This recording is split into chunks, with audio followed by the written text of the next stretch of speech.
Why?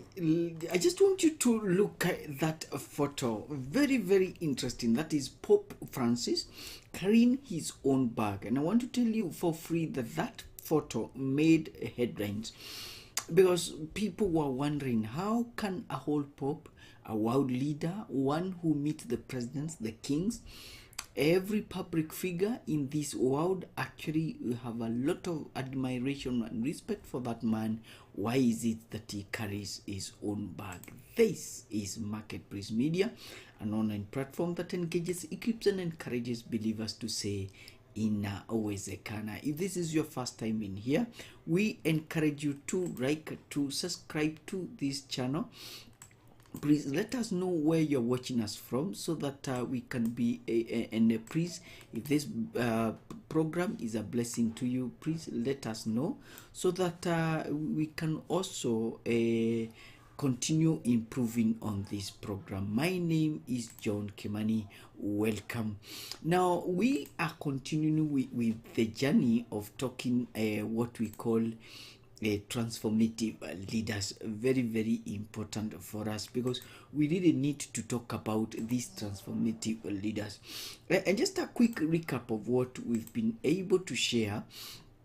We've said that transformative leaders have six things. That number one, they are prayerful. Transformative leaders are prayerful. Number two, transformative leaders are prepared for opportunities. When they don't just sit and wait for opportunities to come for them, they prepare for them. Number three, we've said that they are good at partnership. In other words, they are very good in sharing vision with other people so that they are able to bring around transformation agenda. Number four, we've said they persevere during tough times. And for your information, you'll be interested to see the 5 major problems in which leaders pass through and which they must persevere. Very, very interesting. And transformative leaders, we said they thrive best in teamwork. In other words, they work with others, they collaborate, they believe in cooperation. Lastly, we talked about the need for leaders to pick the right leaders.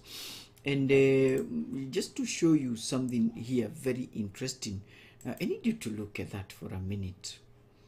Just look at that for a minute. Just look at that for a minute. Allow that to pray in your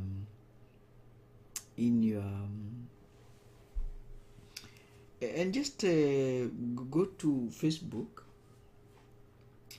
and just tell us why you think that happens. Allow that to pray and just tell me why you think leaders, why we do that.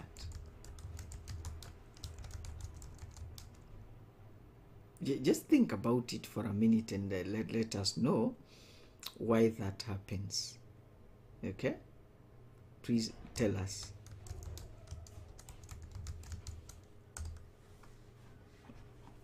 Let us know why. Are you there?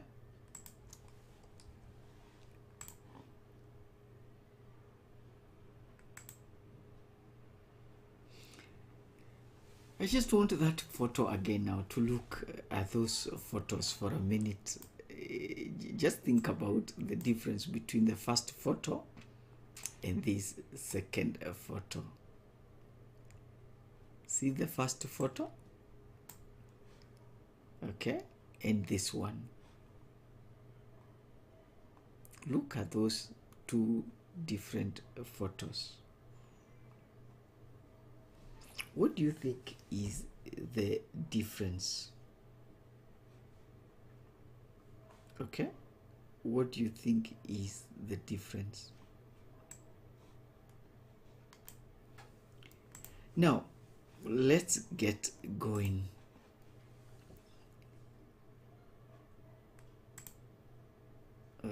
What's going on here? We need to... Good, let's go.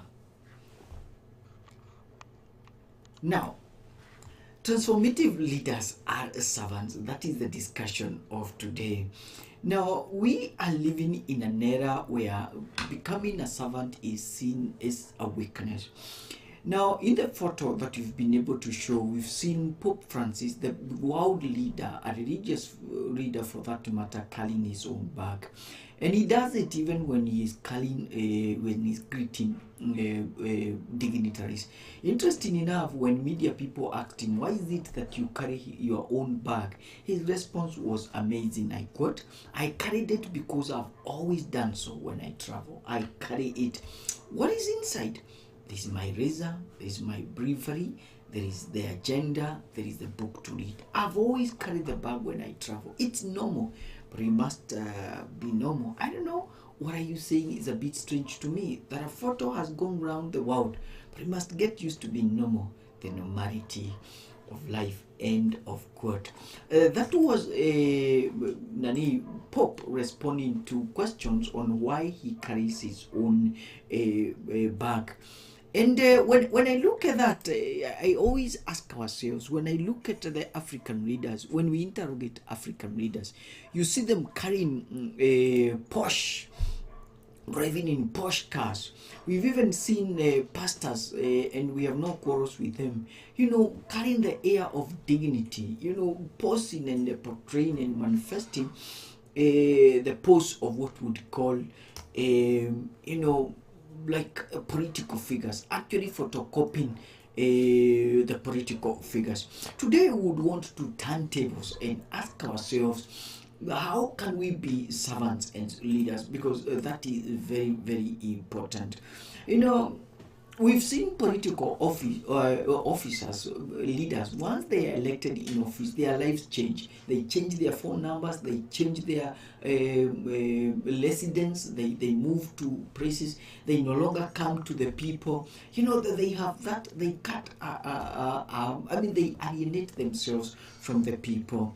Now, when Nehemiah gets into the scene, as we read, we understand that he wept when he heard what that the people, that his own people were living in shame. He actually led the people with a servant heart. He actually left the job, a prominent job, if you ask us, a powerful job, a powerful portfolio. He went to what would call the trenches. He was a big person. He was the chief servant of serving drinks to the king's table.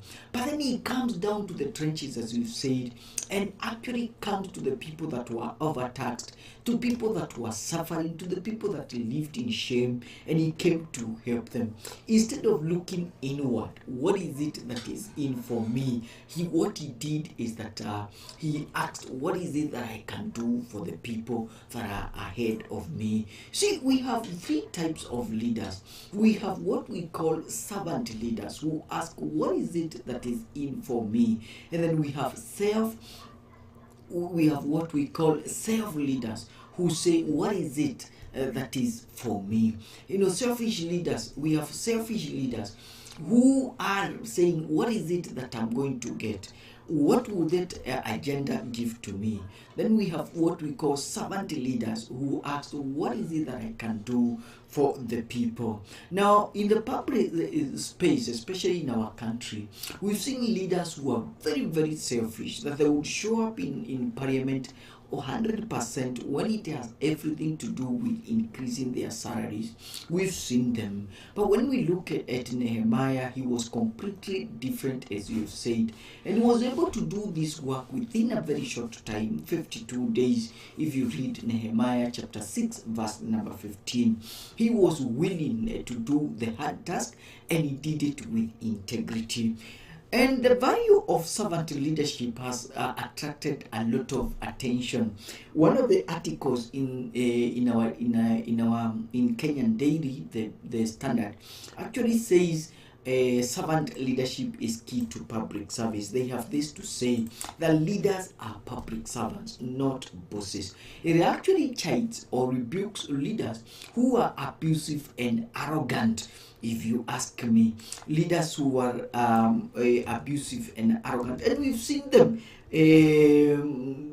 bragging around once they are promoted.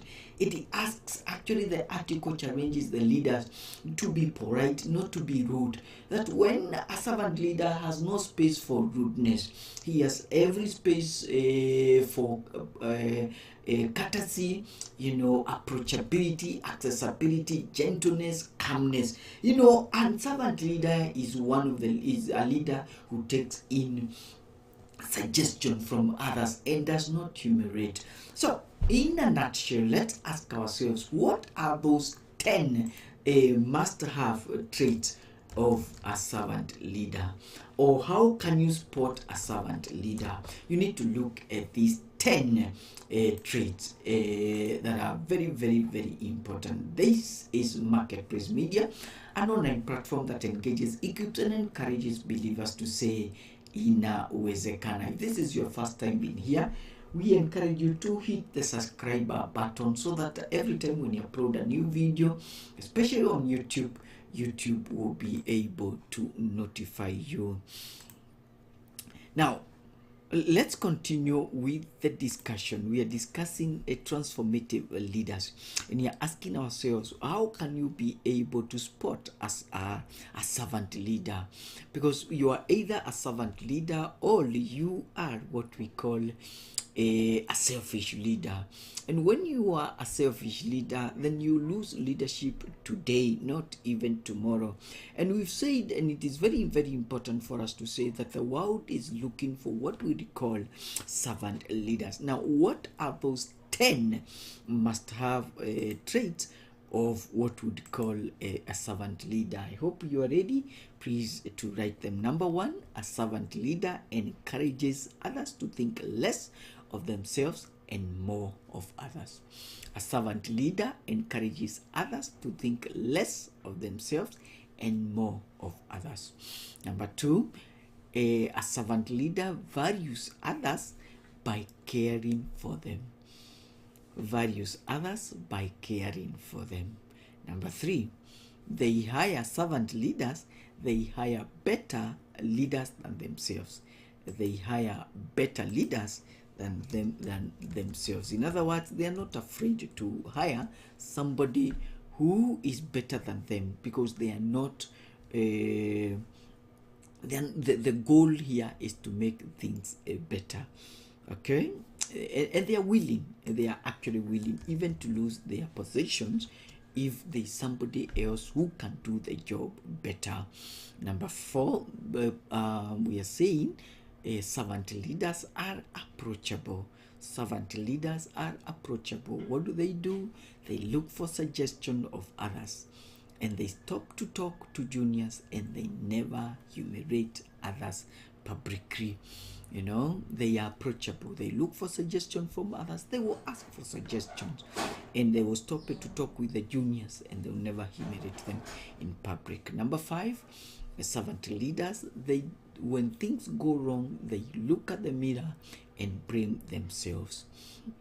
And when things go well, they look out and point out to others. In other words, they accept criticisms and they compliment others. Now, number 6 about servant leaders, just to check whether you are a servant leader, is that they let others win. Selfish leaders would let others lose. We're living in a society where we want others to lose while we win. That is not the trait of a servant leader. Servant leaders will let others win. Actually, they will create an environment where others are winning. Number 7, they make it easy for others to win. Not only do they let others win, but they also make it easy for others to win. And this is what the king at Texas did. He actually gave Nehemiah permission. He actually provided for him. He actually protected him. Note those 3 P's that King at Texas did. He gave him permission.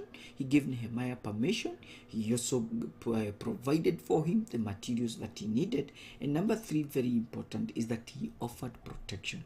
Very, very important that servant leaders and make it easy for others to win. Every time when you give your juniors responsibilities, the people that you work with, please make it easy for them to win. Make it easy for them to accomplish the assignments that you've given to them.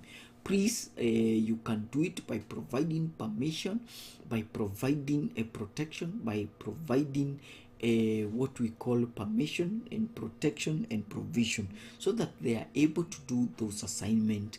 You need to affirm them, you need to encourage them, you need to advise them, you need to guide them, you need to be there alongside, pampering them and cheering them, so that they are able to continue with their task. Number 9 is that servant leaders celebrate winners upon when they succeed, when the job is done, when the targets are met, when deadlines are met. It's always good to throw a big party and celebrate them. Catch people when they're doing right and celebrate them, because deep inside within each one of us, we crave for being celebrated. And it's very important for a leader to blow trumpets when people become successful. And then we've said it, number 10 is that leaders who are servant, who have a servanthood attitude, who are servants, they will create a winning environment. Now remember, you cannot be able to win if the environment is losing. In a family setup, and especially spouses to ministers and church leaders, you always tell them, as a spouse to a church leader, you need to be affirming, you need to, and especially affirming and encouraging, you need to pray with that church leader, so that that's what we call a winning environment. And what Nehemiah did in his space is that he created a winning environment by inspiring people, by providing the materials, by sticking around with them, and what did the environment what did that create for them? The job was completed faster and better. Now, a winning environment is an environment whereby the people are willing to work with each other. The people are willing to work with each other. It's an environment where the leader is inspiring others to keep on working. It's an environment where the leader helps others to complete the job better. It's an environment where people want to stick around each other. It's that kind of environment. It is our prayer and belief that you are also going to become a servant leader within the spaces that the Lord has given us. Remember, God is asking us to be servant, not to be selfish. This is Marketplace Media, an online platform that engages, equips, and encourages believers to say, inawezekana. If this is your first time being here, we encourage you to hit the subscribe button, so that every time when you upload a new video, YouTube will be able to notify you. For all those of you that are watching this broadcast, whether you're watching us on Facebook or on our YouTube, remember this is John Kimani, and we were learning what we call that transformative leaders are servants. Please, wherever you are, become a servant. Christ was a servant. And if you're still wondering what it means to be a servant, that photo should inspire you to become a leader. My name is John Kimani. Thank you very much for watching. And until next time, when we have another class of learning about the last trait on concluding on transformative leaders, remember what we always say here, inawezekana.